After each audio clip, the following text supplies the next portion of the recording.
Good morning, everyone. It is a beautiful day here in Winterset, Iowa. Hi, my name is Megan Barrett. I'm the director at the Iowa Quilt Museum, and I am standing right outside the museum here on the historic town square in Winterset. Let me see if I can give you a nice little shot of the courthouse this morning. Looking beautiful blue skies. I am very pleased to be bringing you the first episode in the mini-series, the virtual mini-series for the Senior Speaker Series this summer for the Bricker Price Block. Good morning. We're going to go inside the Quilt Museum in just a minute where we have a brand new exhibit that was just installed. It's called Out of Control, Quilts That Break the Rules. So I see we've got a couple people joining us live, and welcome to the Iowa Quilt Museum this morning. Here we go. We're heading inside. We are open 7 days a week, Monday through Saturday, 10 to 3, and Sundays, 12 to 4. And we are now inside our gift shop. The first thing you see when you get to the Quilt Museum is our gift shop. We've got some visitors already here this morning. There's our wonderful retail associate, Cindy. And if we go a little bit further, here's the first quilt of our exhibit. I'm going to tell you just a little bit more about the quilts in our exhibit. But first, I want to take you over here and show you. So I told you that this exhibit is called Out of Control, and that may be backwards on your screen. Sorry about that. But I just want to read for you a tiny bit about this exhibit that comes from the curator. Her name is Barbara Brackman, and actually she curated this with her friend Deb Rowden. They're both from the Lawrence, Kansas area. And so this exhibit, like I told you, is called Out of Control, Quilts That Break the Rules. And here's what Deb Rowden says. Out of control quilts are made by artists who likely might not call themselves artists. They don't need anyone telling them how to make quilts. They are impulsive, entertained by stitching fabric together, choosing color, and finding great pleasure in how it all comes together. These quilts are creative. They are one of a kind, guided by intuition. They may look thrown together, but they clearly reflect their maker. They're spunky. There's a spark to them. There is individuality. There is sharing. There is scrappiness. These quilts are unafraid, heedless of the edicts. They are made with pleasure and love and joy, pure joy. We hope you enjoy them as much as we do. So let's get started. We're going to look at this first quilt, and you're going to see what we mean by they are out of control and breaking the rules. So the first rule of quilting is that quilts should be square or rectangular at least, right? So this one definitely breaks the quilts should have square corners rule. And this is a pattern called flying geese, which this is the triangles all in a row. But the woman or person, I should say, who made this quilt put 43 flying geese in the left-hand side and 47 flying geese in the right-hand column. And it doesn't take a mathematician to know that those will not be equal. So we can see what this is called Wild Goose Chase. It's just actually a fragment of a quilt.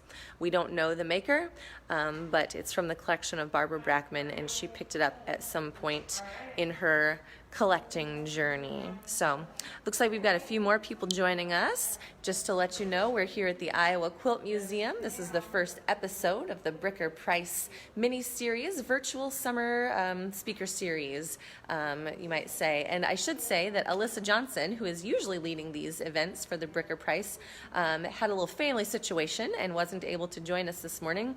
So I'm here on my own, but we have got it covered, and Alyssa is watching, I know. So hi, Alyssa. All right, we're going to keep going around the gallery. We're looking now at this beautiful, this is actually one of my favorites. I'm going to back up a little bit. This is another out of control quilt that breaks the rules of square, quilts should have square corners. There's a lot of good stuff happening in this quilt, especially the colors, but for some reason it just did not finish up in a rectangular shape with square corners. So this is our out of control exhibit, Quilts That Break the Rules. Speaking of breaking the rules, we're hanging quilts in a little bit different way for this exhibit. We've got this one hanging from the ceiling because we want you to be able to see this awesome side, these fun teacups, which you can see there But here we've got patterns that are kind of conflicting, and it's a little bit harder to see the teacup. But if we switch around, now we can see the other side of this quilt. So we're hanging it from the ceiling so that we can see both sides of it. And we're not really sure what these little figures are in the middle. To me, they look like either turtles or pigs, depending on where you go with that. So definitely a quilt that is unique, spunky, and made all of its own, not following any rules or pattern. This one will have some quilting elements that a lot of people recognize. Some hexagon pieces, and hexagons, when they're put in a circular pattern like this, make a pattern called Grandmother's Flower Garden. And this one has quite a bit of that, but it's also got some other things going on. Definitely an out-of-control quilt, not following the rules, made completely from the maker's creativity. I'm going to turn to my left here. So the Iowa Quilt Museum has been open since 2016. We're just coming up on our 4th anniversary here, not so long ago. This is actually a pretty nifty quilt here with applique, made in the 1930s. These colors, especially the kind of drab color down in the corner here, is probably faded at some point. Probably started out to be either much darker green or could have even been a purple that has faded. The rule that this one makes is patchwork is first, quilting is second. This applique quilt was actually found in Philadelphia and is wonderful for many reasons. Are those chrome orange shapes butterflies? Or are they bats? Or a tulip explosion? When it arrived in the mail, Barbara realized that the exuberant color patches were added atop a completed quilted white bed cover. Applique was stitched over the quilting lines. Machine quilted, practical bed cover may have been factory made, infinitely improved by fanciful ornament. So typically the patchwork is first, the quilting is second, but this one happened in reverse, breaking the rules. We're going to swing over to the right here. We've got about, actually over 30 quilts on display in this exhibit. The gallery is full of color and creativity. This one here it's got quite a few blocks that are in good shape, but it's made out of chenille. We've got kind of teddy bear fabric going on there. It's a really interesting, very heavy. It's got a crazy center with some square and square blocks around it. Consistent pattern. Choose a pattern and stick with it. That's the rule that got broken here. This one, lots and lots of scrappy pieces. It's fairly square, actually, which is good. But we've got patterns and pieces and some pretty small pieces up in here. Let's get a zoom in on this little area where the pieces just get pretty tiny. And the rule here is some pieces are too small to save, but evidently not. So if you're just joining us, I'll let you in on where we're at. We're at the Iowa Quilt Museum in Winterset, Iowa on the town square. My name is Megan Barrett. I'm the director here. And this is a brand new exhibit that we just installed on Monday, opened it on Tuesday. So it's just been up a few days. It's called Out of Control Quilts That Break the Rules. And it was curated for us by Barbara Brackman and Deb Rowden of Lawrence, Kansas. The Iowa Quilt Museum is a exhibit-only museum, which means that everything we display is on loan to us. We have no collection of our own. And that allows us to change exhibits every 3 or 4 months. So we have 4 exhibits a year. And this one just opened. It'll be here through October 4th. And we are open 7 days a week right now, 10 to 5. I think I misspoke earlier. 10 to 5 Monday through Saturday, and 12 to 4 on Sundays. So now we're looking at another teeny tiny pieces, breaking the rule that some pieces are too small to save. This quilt isn't actually very large itself. It's probably about, 40 inches wide by 40 inches tall. But if I get in and let's see if I can give you an example. a comparison. Here's my hand, so you can see how small those pieces are that got pieced into this quilt. Hundreds, maybe even thousands of pieces in this little quilt.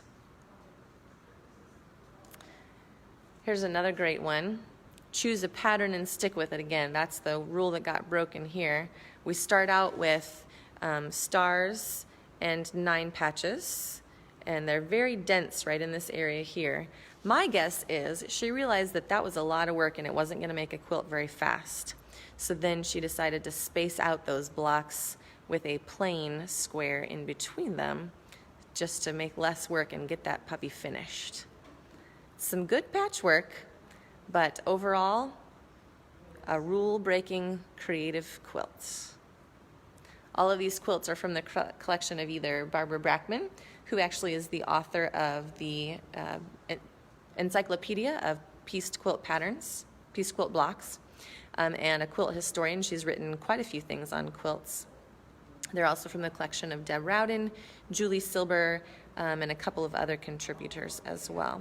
This is a great black, red, and white quilt, but again, the pattern does not go all the way through. Lots of good stuff in it. Here we're coming up to one of my favorites. We've got 2 different blocks going on here.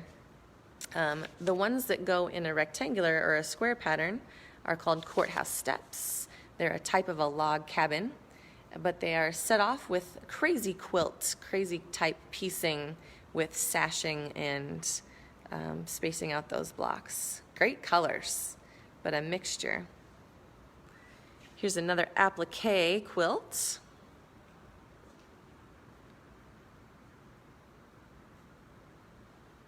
We've got some different directions going on here. You know, it could be that these quilters were inexperienced or younger quilters. Perhaps they were elderly quilters. It's just really hard to say for sure. Or maybe they just had a slightly different sense of creation than some of us do. My own daughter is not in love with this exhibit. She's very kind of type A, neat and tidy. And she said, "Mom, these quilts, they just don't have patterns. That's why I like quilts." So she's going to have to struggle with that a little bit. This exhibit is up through October 4th here at the Iowa Quilt Museum. Now this is a really great quilt here. It's diamond piecing, 60-degree diamonds, and it starts out with this beautiful center eight-pointed star and bursts out from there. At one point, this was a really fantastic quilt. Now, our theory is that perhaps it was caught in a fire and the edges were burned. And so instead of scrapping the whole thing, somebody cut off the burned edges and rebound it. So now it has this really unique shape. Perhaps it was a family heirloom and this was the best way they could come up with to save it. Quilters are not only creative, but they are very, kind of that waste not, want not. Necessity is the mother of invention. That's quilters to a T. This is also one of my favorites here. This is a good image. I'm going to stay back a little bit. The orange stripes are fantastic, but you can see that the patterns in the black and white could have been matched a little bit better. So the rule here is when buying checkered fabric or striped fabric or plaid fabric, buy extra so that you can match the patterns. Now these lighter colored fabrics are what we call shirtings. And so they would have been used to make shirts, men's or women's shirts. So they are light background. Let's see if I can get up here a little bit more. Light background with a small print on them.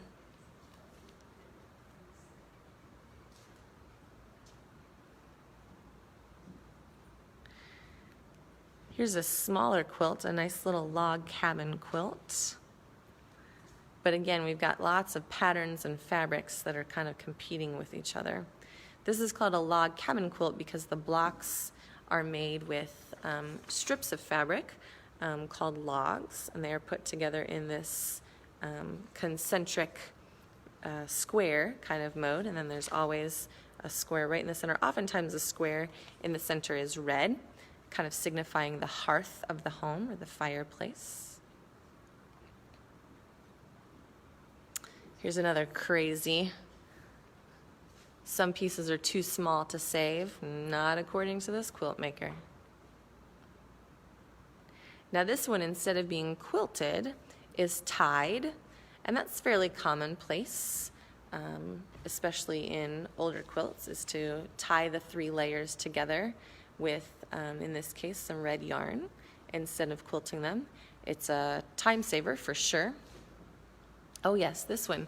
I don't know if you can see it here on the fabric or not, but it's got some terry cloth here. We've got some denim there. We got some polyester up there, and quite a bit of cotton. So mixing fabrics. Most quilters today are pretty strict about using high quality quilting cottons.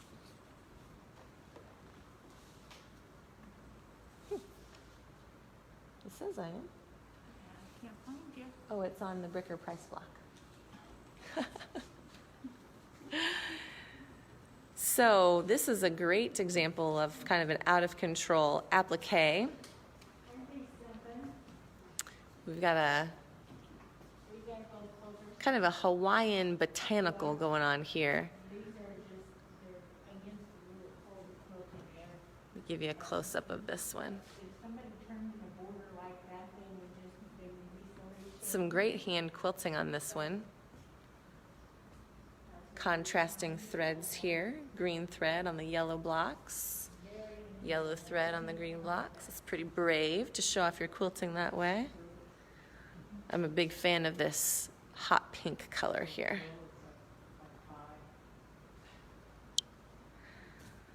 So let's see, what else can I tell you about the Iowa Quilt Museum as I'm switching spots here?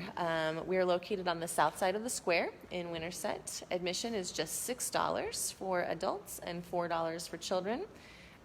We've got this beautiful exhibit on display right now called Out of Control, which is what I'm showing you now, Quilts That Break the Rules.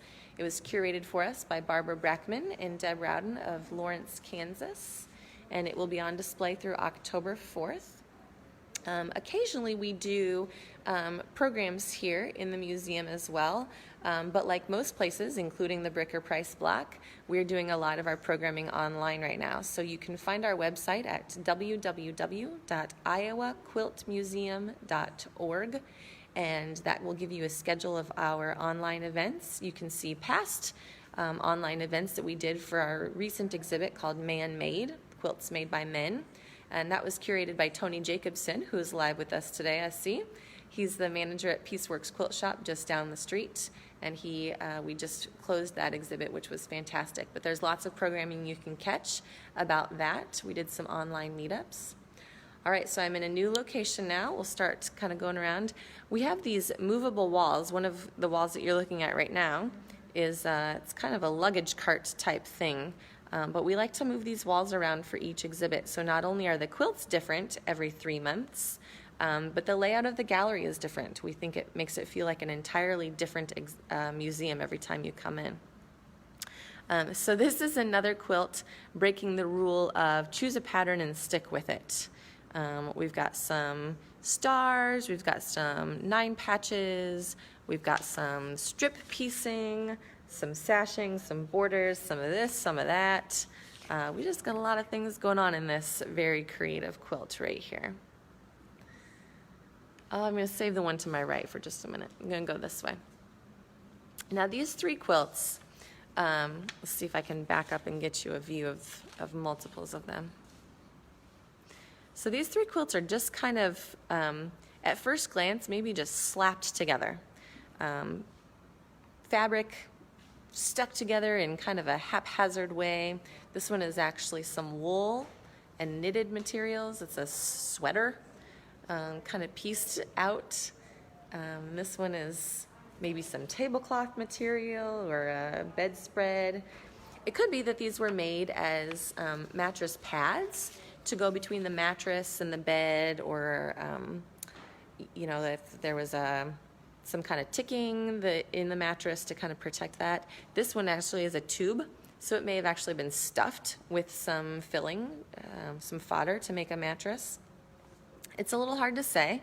We don't really know the history of these quilts. Most of them have just been picked up at auctions or flea markets or from estate sales, that kind of thing. But these are, you know, first glance kind of, I don't know, ugly you might even say. But if you just, the creativity, the design, the eye for color, the kind of haphazard, devil-may-care, there's something kind of freeing about that, I think, from these artists. All right, so I'm going to give you a good look at this one, which we're titling Churduckin, I guess. There's a book, a children's book called Churduckin, and this one is certainly interesting. We've got some kind of duck or goose figure that's appliqued on. It's strip-pieced. Now, all of the goose or the fowl heads are the same fabric, which is interesting, but the wings and the bodies are very different, and they're certainly a unique shape, that's for sure. I think this is just a fun, clever, humorous quilt. My favorite part is that there's half a block here that was cut off and added just to make the quilt a little bit bigger. So it needed to fit the bed, so they just made it bigger. This is the Churduckin. This one here is a quilt top. It's not finished yet. Fairly good applique, actually, and decent colors, complementary colors, but the design is just a little bit, Barbara said to her it looked kind of like chicken bones.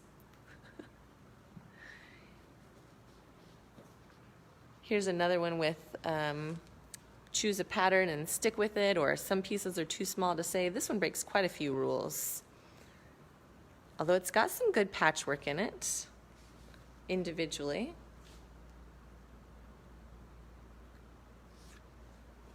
Lots to see in this quilt.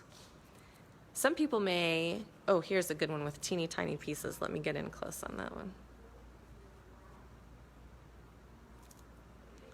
Some people actually may be coming through this exhibit and see fabrics that they recognize from quilts that they own, grandmother's quilts, or maybe clothing. Some of these are probably made with fabric that would have been in feed sacks, chicken sacks, flour sacks, sugar sacks. This one for sure, well, this one probably, most likely, has some fabrics in it that are feed sack fabrics. In the photo, actually, it's a little bit easier to pick out the design than it is in real life. The background doesn't contrast real well with the patchwork in this one. And then we've got another one hanging from the ceiling here, so we can see both sides of it. So you can actually kind of see through this one because of the lighting. It's a top, it's an unfinished top in a churn dash block, but the colors and the sashing is pieced, and you can see the pieces are all different sizes. And so this quilt definitely does not hang rectangular. It would be very hard to quilt this one because it just would be pretty bumpy.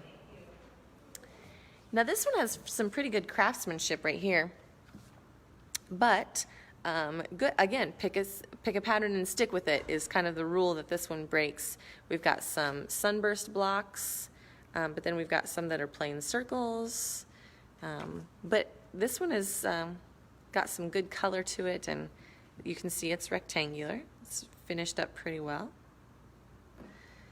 Now I'm going to take you up our stairs. We do one of the more unique features of our museum and our building is our mezzanine level. So it's up the stairs. Let's see if I can get up there without falling since I'm on my phone. The thing that I think is super cool about the mezzanine, well, two things actually. We have a bed turning display, and I'll show you some of the quilts that are on the bed here. But it's not very often that you can come to a museum and get kind of this bird's eye view. So I'm going to flip this around, flip my camera around again. Come on. There we go. So you can come up here and you get this, you know, upstairs bird's eye view. You can see this one that's hanging up. It's way across there. I can zoom? Oh yeah, I can zoom. I haven't done so much of this Facebook Live stuff. It's kind of fun. Well, let's see if I can zoom out. Oh, look, that turned around. Oh, there we go. Now we're zoomed out. So then we also have this fantastic bed that's on loan to us from the Historical Museum, the Madison County Historical Museum. And we oftentimes do what's called a bed turning display. So we add some quilts, layer them out on the bed, and then our visitors can do a bed turning display. And so what that means is you put on gloves, and right now we're providing disposable gloves instead of reusable. And you just, kind of come up to one corner of the bed and check out the quilt, turn down the corner, check out the next one. So it's kind of our interactive display. Kids love to come do the bed turning display with their grown-up visitors. We also have a scavenger hunt that we create for each exhibit for our younger visitors, help keep them occupied while the grown-ups are taking a little bit more time looking. So we've got, here's one more. Oh, look at this one. This one's got some really fun fabrics in it for the bed turning. So checking the time here. Oh yeah, we're doing pretty good. I think I've kind of about covered everything we needed to cover here. Just to give you a little bit more information about the Iowa Quilt Museum in general, we are located on the south side of the square in Winterset, Iowa. We're open 7 days a week right now, 10 to 5 Monday through Saturday, 12 to 4 on Sundays.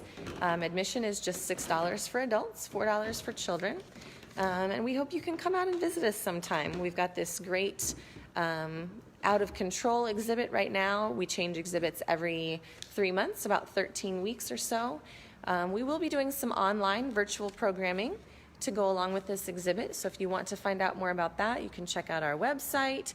You can also sign up for our email list, and then we'll send updates directly to your email address. We do have an online gift shop, which you can access from our website as well. And we're just super grateful that the Bricker Price block and Alyssa Johnson asked us to be a part of this virtual mini-series as part of the senior speaker series this summer. I would like to let you know, all of you viewers out there, that the next episode in the senior speaker series will happen 2 Fridays from now, July 24th at 10 a.m.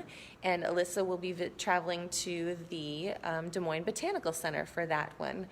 So check that out as well. If you didn't catch this live, it will be on the Bricker Price Block Facebook page, and we'll be sharing it to the Iowa Quilt Museum Facebook page as well. So thanks for joining me this morning. Even though you've seen the exhibit, it's really nothing like seeing it in person. So we hope you come out, check things out. Oh yeah, here's one more quilt that I forgot to show you. It's a cool little basket quilt right there. So that'll be my good place to sign off. My name is Megan Barrett. I'm the director at the Iowa Quilt Museum in Winterset, Iowa. Thanks so much for joining us this morning, and have a wonderful Friday. Bye, everybody.